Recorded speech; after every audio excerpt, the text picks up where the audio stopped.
गोरखनाथ मंदिर में राम कथा समापन समारोह में सीएम योगी ने सपा पर जमकर साधा निशाना। कहा, लोहिया के चेले राम को नहीं मानते, जो राम का विरोधी है उसकी दुर्गति होगी। राम मनोहर लोहिया ने रामायण मेला शुरू किया था, पर आज की सपा राम भक्तों पर गोली चलवाती है। भारत का एक ही धर्म है, सनातन धर्म। गोरखपुर में सीएम योगी ने जनता दर्शन कार्यक्रम में सुनी लोगों की समस्याएं। गंभीर बीमारियों के इलाज के लिए आर्थिक मदद की गुहार लेकर पहुंचे फरियादियों। सीएम ने किया आश्वस्त। कहा, पैसे की तंगी से किसी का भी नहीं रुकेगा इलाज। सीएम अधिकारियों को मरीज के इलाज संबंधी एस्टीमेट की प्रक्रिया को पूरा कर इसे जल्द शासन को उपलब्ध कराने का दिया निर्देश। वाराणसी में गुरु पूर्णिमा पर पातालपुरी मठ के पीठाधीश्वर जगत गुरु बालक देवाचार्य जी महाराज की आरती उतारकर सैकड़ों मुस्लिम महिलाओं ने किया स्वागत। साथ ही उनको राम नामी अंग वस्त्रम उठाकर किया सम्मानित। इसके बाद मुस्लिम महिलाओं ने गुरु दीक्षा लेकर देश के लिए जीने की ली शपथ। संभल में गुरु पूर्णिमा के पर्व पर गंगा घाटों और हरिबाबा बांध पर लाखों श्रद्धालुओं ने लगाई आस्था की डुबकी। गंगा मैया की जय के उद्घोष के साथ लोगों ने किया हवन पूजन। सुरक्षा व्यवस्था के लिए बड़ी संख्या में पुलिसकर्मी रहे तैनात। प्रशासन की कड़ी निगरानी में श्रद्धालुओं ने किया स्नान। सपा से निष्कासित 3 विधायकों को यूपी विधानसभा से घोषित किया गया असंबद्ध। इस संबंध में जारी किया गया आदेश। सपा ने विधायक मनोज कुमार पांडे, राकेश प्रताप सिंह और अभय सिंह को पार्टी से किया था निष्कासित। इस फैसले के बाद सदन में की जाएगी तीनों विधायकों के अलग बैठने की व्यवस्था। अब सपा विधायकों के साथ नहीं बैठ सकेंगे ये तीनों विधायक। गोरखपुर लिंक एक्सप्रेस वे पर टोल की दरें हुई तय।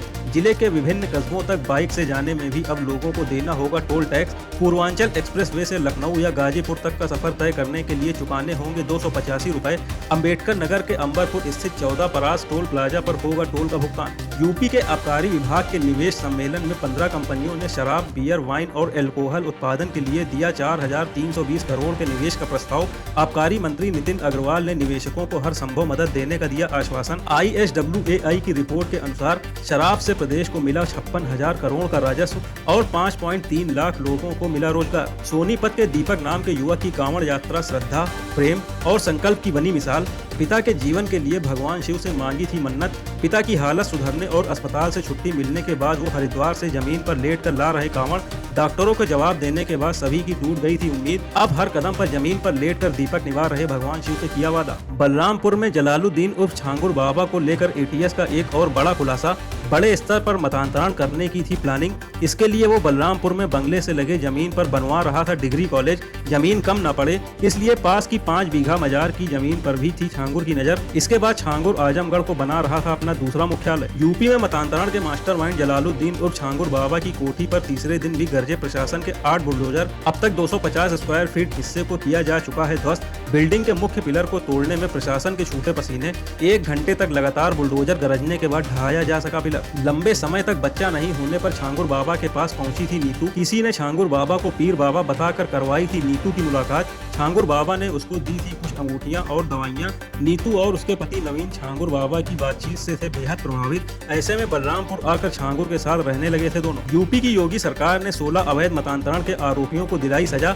अवैध मतांतरण के आकाओं और उनके सहयोगियों को पुलिस ने किया गिरफ्तार। 8 सालों में यूपी पुलिस, STF और ATS के हत्थे चढ़े 2 दर्जन से अधिक अपराधी। इनमें से 12 आरोपियों को हुई आजीवन कारावास की सजा। कांग्रेस सांसद शशि थरूर ने आपातकाल को बताया काला अध्याय। उन्होंने मलयालम भाषा के अखबार दीपिका के आर्टिकल में लिखा कि इमरजेंसी को सिर्फ भारतीय इतिहास के काले अध्याय के रूप में याद नहीं किया जाना चाहिए, बल्कि इससे सबक लेना जरूरी है। उन्होंने नसबंदी अभियान को बताया मनमाना और सबसे क्रूर फैसला। अभिनेता राजकुमार राव फिल्म मालिक के जरिए जल्द ही एक नए अवतार में आएंगे नजर। ये पहली बार होगा जब वो निभाते दिखेंगे गैंगस्टर का रोल, साथ ही पर्दे पर करेंगे एक्शन। इस फिल्म में दिखेंगी उनके अपोजिट पूर्व मिस वर्ल्ड और एक्ट्रेस मानुषी शिल्लर। मानुषी के लिए भी ये फिल्म अब तक उनकी की गई फिल्मों से है अलग। लंदन के लॉर्ड्स क्रिकेट ग्राउंड में खेला जा रहा भारत और इंग्लैंड के बीच एंडरसन तेंदुलकर ट्रॉफी का तीसरा टेस्ट। इंग्लैंड के कप्तान बेन स्टोक्स ने टॉस जीतकर चुनी बैटिंग। क्रीज पर हैं जैक क्रॉली और बेन डकेट। दिग्गज बल्लेबाज सचिन तेंदुलकर ने घंटी बजाकर की थी मैच की शुरुआत।